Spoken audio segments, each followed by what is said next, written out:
Nandito na ako sa Vienna Park. Hinihintay kita.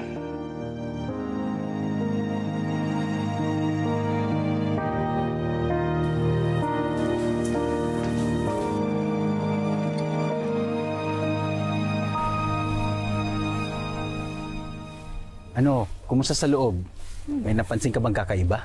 Kakaiba saan? Kanino? Bakit? Ano ka ba, Manang? Nag-away si Sir Darius at si Ma'am Lucy kagabi. At may walkoutan pa nga nangyari. Talaga ba? Bakit? Mukhang si Ma'am Para na naman ang dahilan. Alam mo, Manang, medyo matagal-tagal na rin ako rito. At ngayon lang nangyari yun. Kilala kong mabait at pasensyoso si Sir Darius. At si Ma'am Lucy naman, parang santo sa kabaitan yun. Pero nakapagtataka talaga nangyari.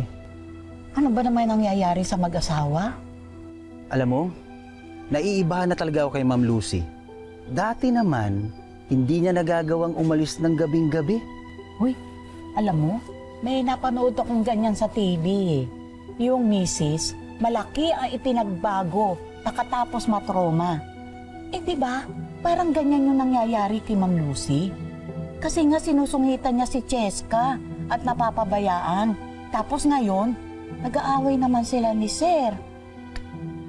Nako, sana naman, huwag mauwi sa hiwalayan. Parang hinayaan na rin nilang magtagumpay si Ma'am Farah. Kaya nga, sana hindi sila maghiwalay. Hindi mo ba narinig yung sinabi ko? Sorry naman, Manang. Narinig ko. Apektado lang talaga. Uy, sino ba naman hindi maapektuhan sa kanila? Naaawa nga lang ako kay Cheska eh.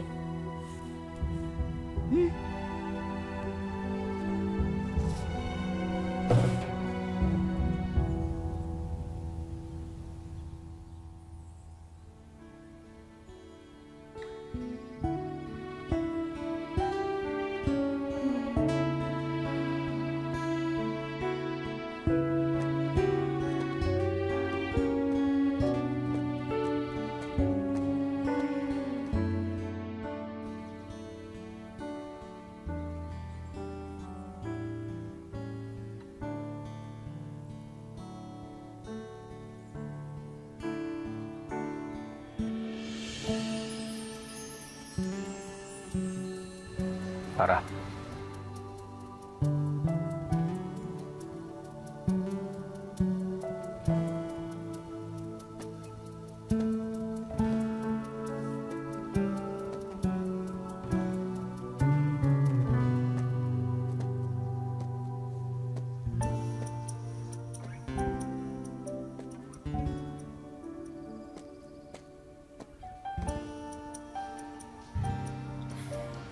Darius?